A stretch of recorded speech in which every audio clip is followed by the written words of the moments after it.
Welcome to Div Tech 101, aka Black Mantle. As you know, we're going to be discussing information technology, also known as IT. In today's episode, I wanted to talk about smart meters and how it could impact your health. And the type of smart meters that I'm talking about is going to be your light meters. At the moment, currently, some cities have smart water meters, which we have those, and we also had just gotten the energy electric meters over the summertime. Now, while there is great benefit into getting or to having smart meters and smart technology because it allows you instant and accurate access to information that is probably necessary for you to make changes to your lifestyle and help you reduce the amount of water that you use if you are using too much, and also electricity to figure out exactly what you're using the most of. Now, for a paper in graduate school, as I'm studying strategic communication with an emphasis in IT policy and law. So what that means is that I'm focusing more on an administrative, executive, leadership track, but I'm shifting my focus into IT from for break fix to more like IT policy and law, because I really just like dealing with that perspective. And one of the papers that I've writing for one of my capstone courses is on smart meters.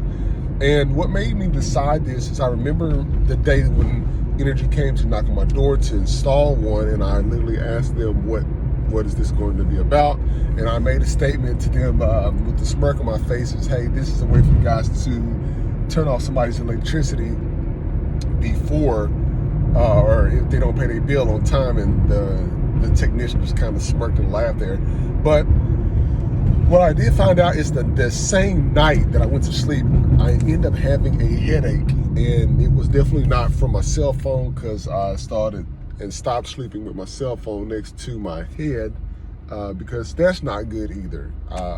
Turning your phone off, moving the phone to another place in another room, across the room, whatever, will definitely is very helpful, because sleeping with that 5G and that technology, that Wi-Fi next to your head, it really starts to give you headaches. Now, Wi-Fi, like you would have, in business schools and stuff like that, using too much of that as well can cause some problems. There's been studies on it as well. But this 5G from your smart meter, your electric smart meter, can definitely cause some headaches. And it just wasn't by coincidence. It happened. I know it did, because I felt it and I know what I'm talking about. But what I figured out is like the last couple of months, I haven't had as much like headaches, but I noticed every so often I start to have them. So not only are you getting 5G push from your radio towers that are around you if you live near them, but you are also getting this from every single house that you pass in your neighborhood if you have smart meters. So think about this. Think about taking a blanket and laying it on the floor, and the area that blanket covers, it touches every piece and crevice of that floor, and that is how the 5G from those smart meters are covering from house to house. So if you got like over 2,500 houses in your subdivision or your community, that's 2,500 individual smart meters you have that's pushing 5G to create a blanket.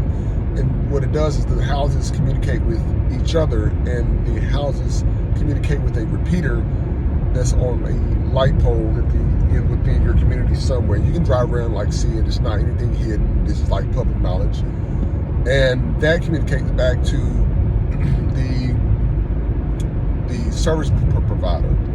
And I just have this feeling that the more and more that we have these wireless technologies, the more and more we're going to see an increase in the health cases of people having serious migraines and just serious issues. Because while it's great in one benefit from a technological perspective, Also, a lot of this stuff is really detrimental to like your health too. This you can take it all the way back from cell phones, smartphones when they first became like Bluetooth and started using the Bluetooth your earpieces in your ear. I've talked to a person before who had a relative that had a form of cancer somewhere in their ear or head, and it was on the same side as them using their wireless earbuds and headphones and stuff like that. And that's because the person was keeping it in their ear all the time, all day, even with not even using the phone.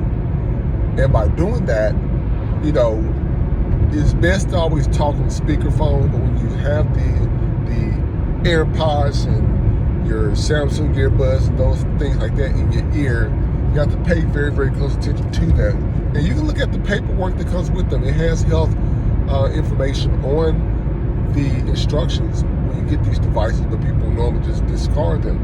But think about that. Think about the amount of 5G that's pushed through your smart meters throughout your neighborhood as you're riding through. There's constantly being things communicating and hitting your body, even inside your vehicle. There's wireless now in vehicles. So think about that and let me know what you think. We definitely want to discuss and hear your comments below. So I'm eager to hear what you can find out, what you know of, what you didn't know. I definitely would like to hear your side of it.